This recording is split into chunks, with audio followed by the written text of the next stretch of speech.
Olá, eu sou Milena Alves e vou dar início à apresentação do seminário da disciplina de Floricultura e Paisagismo, que é ministrada pelo professor Ernesto.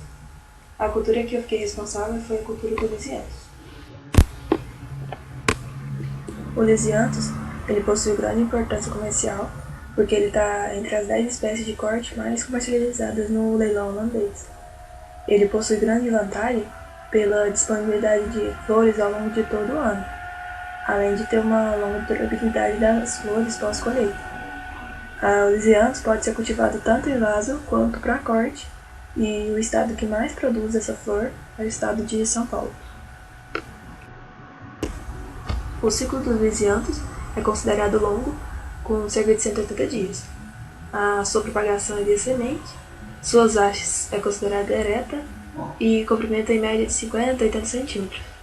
Suas folhas elas são ovais e oblongas, e as suas flores elas são classificadas em simples e dobradas. As simples possuem 5 pétalas e têm formato de sino.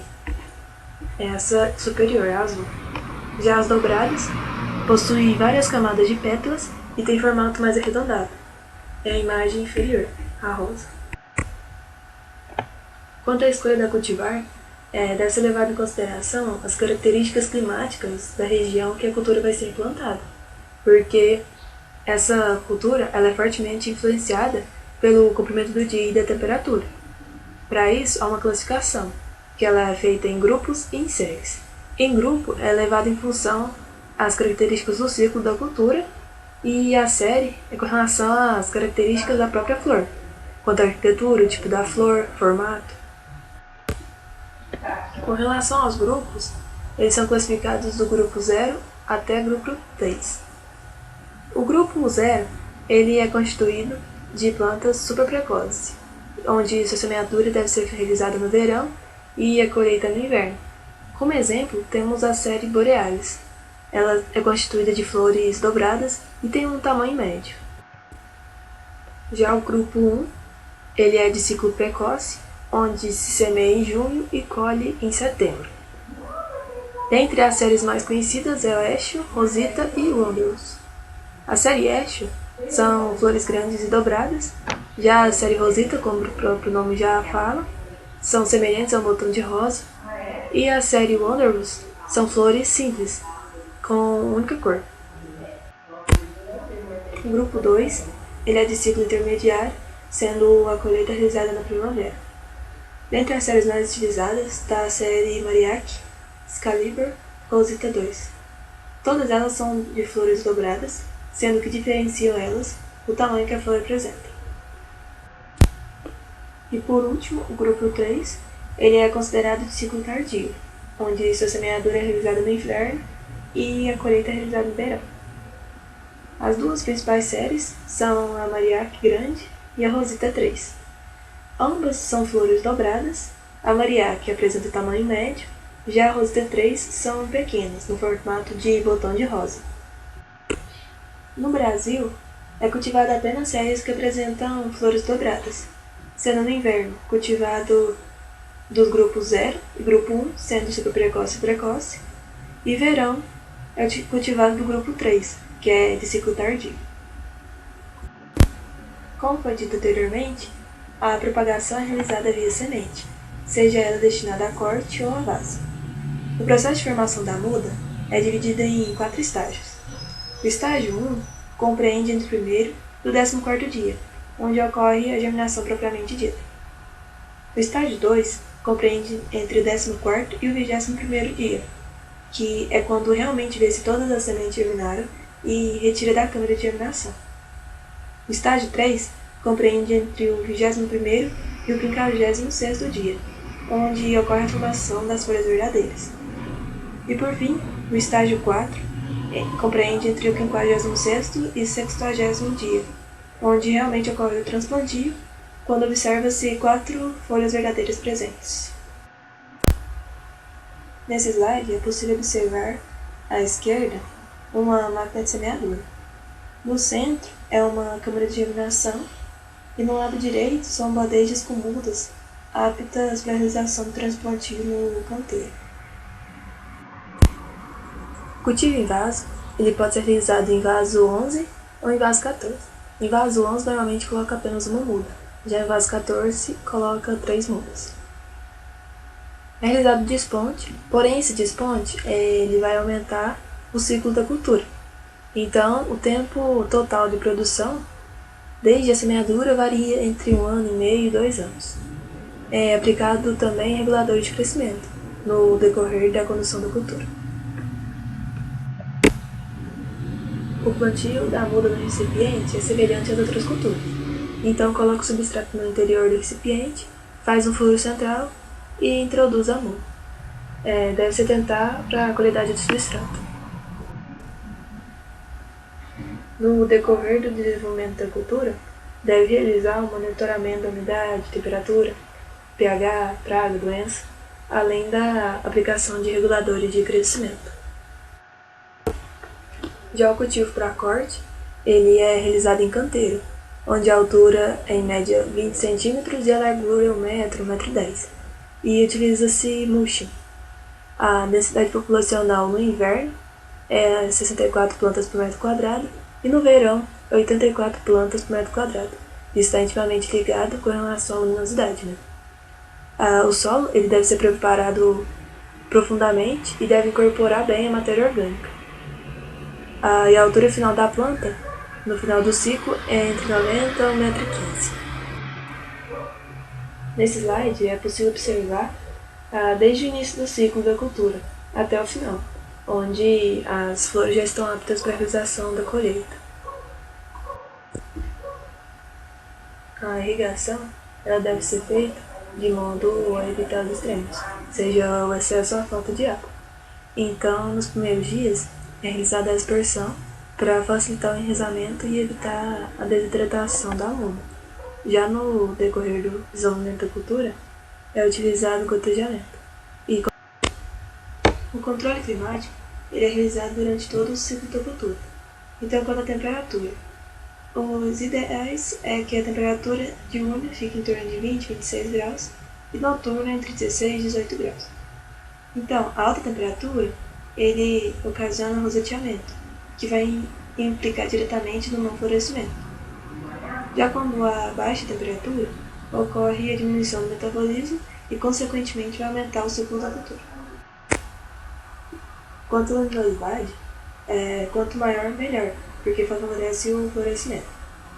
Quando há um déficit de luminosidade, afeta diretamente a pigmentação, porque diminui a atividade fotossintética. Um ponto importante a ser dito é que no Brasil não é utilizada a luz artificial. Já em países temperados, ocorre um time de 10 minutos ligados e 20 desligados, para compensar esse déficit de luminosidade. Quanto à tubulação, ela deve ser realizada de modo que o pH fique em torno de 6,3 e 6,8. Então, essa tubulação deve ser iniciada 7 a 10 dias após a realização do transplante. Deve-se realizar a fertilização de 2 a 3 vezes por semana, levando em consideração que a duração excessiva pode inibir o enraizamento. Deve-se realizar o monitoramento do EC mantendo menor que 1. E realização de pulverização, seja ela foliar ou fertilização de cálcio, semanalmente. As principais desordens fisiológicas são a roseta, abortamento de botões e espelho d'água.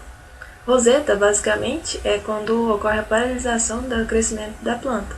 Então, os internaus ficam muito curtos e não há emissão da haste floral.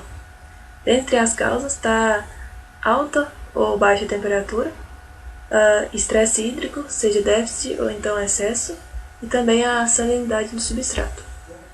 O abortamento de botões, como o próprio nome já diz, não ocorre o desenvolvimento da flor.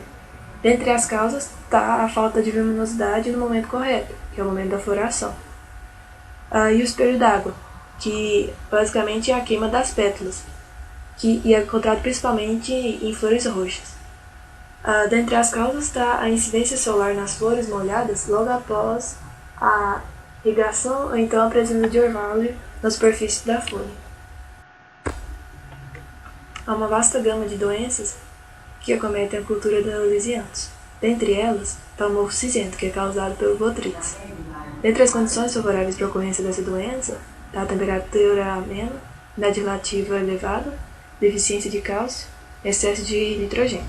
Como forma de prevenção, está a eliminação de folhas e flores em senescência, a melhoramento e planejamento dos canteiros, porque aumenta a movimentação de ar interior do canteiro, e manejo da irrigação, não utilizando a aspersão por todo o ciclo, utilizando sim o gotejamento. A cercosporiose também afeta a cultura dos lisianthus e tem condições favoráveis para a ocorrência dessa doença, temperatura e umidade alta, e como forma de prevenção é o controle dessas duas variáveis na casa de vegetação. O tombamento, ou podridão nas raízes, é ocasionado por um grupo de patógenos, pítio, fitóftora, fusário, fisioctônia. As condições favoráveis é excesso de umidade e o solo já ser contaminado. Como forma de prevenção, é o manejo correto da irrigação, cultivar em solos com boa drenagem e eliminação dos restos culturais, assim que terminar o ciclo da cultura. Dentre as principais pragas que atacam a cultura dos lisianthus, está o Trips frankniana, e tem como os principais sintomas a deformação do botão floral, onde ocorre essa picada fica uma mancha, além de ser vetor de viroses. Como forma de prevenção, seria a utilização de telas antiofídicas nas casas de vegetação. Outra praga que acomete a cultura é a mosca minadora, a Liriomyza. Dentre os sintomas, é na forma larval, porque ela forma galerias no interior das folhas, o que faz com que reduza a atividade fotossintética da planta. Como forma de prevenção, seria a utilização de armadilhas e inseticidas sistêmicos. Além das citadas anteriormente, há também uma diversa gama de outras pragas que acometem a cultura, como por exemplo o pulgão, a mosca branca, nematóide, mintocetopeia e lagarta-rosa. Como já foi dito anteriormente, a temperatura e a intensidade luminosa influenciam diretamente o ciclo da cultura. Então, no momento da colheita, se teve alta temperatura e intensidade luminosa, o ciclo da cultura vai diminuir, fica em torno de 12 semanas. Já quando o contrário disso ocorre, o ciclo aumenta, fica em torno de 15 semanas. O período de colheita normalmente dura de 4 semanas, sendo que o pico ocorre na segunda semana. Nesse slide é possível observar desde o plantio, desenvolvimento e momento ideal para a realização da colheita. Quanto ao armazenamento e transporte, ele deve ser realizado na temperatura de 8 a 15 graus e para que essas flores sejam mantidas por até 15 dias para que tenha valor comercial. A classificação é realizada de acordo com a quantidade de defeitos que apresenta no maço. A 1 é considerada a com maior valor econômico e a 2 tem menor valor econômico. Como exemplo de defeito grave é a presença de dano de doença, por exemplo nessa imagem na presença do Botrytis, que não é aceito em A1, então ela caiu para a categoria 2. Outro exemplo de defeitos graves são dano por pragas ou então dano mecânico, ocasionado no momento da colheita, transporte. A comercialização do lisianthus é realizada em maços com 8 a 16 hastes. O tamanho da haste é em torno de 40 a 60 centímetros, sendo observado que quanto mais longo a haste, maior a valorização do produto. Um ponto a ser observado é que, para exportação, essas hastes devem ser colhidas quando os botões ainda estão fechados, por conta do transporte até ao país destino. Foi feita uma pesquisa no Ceasa Grande APC e foi observado que Lisiantho vaso, o pote de 15, é comercializado no valor de R$12. Já o Lisiantho de corte, que ele é comercializado em maço, ele é vendido na faixa de R$15. Então, nessa pesquisa que eu fiz, o vaso número 14 sai em média de R$10 a R$15, o maço com 5 a 6 hastes florais, em média 15 a 22, já os tubetes, que tem 10 flores apicais, média R$3 a R$4. Bom, esse trabalho foi de grande valia no aprendizado dentro da disciplina de floricultura e paisagismo.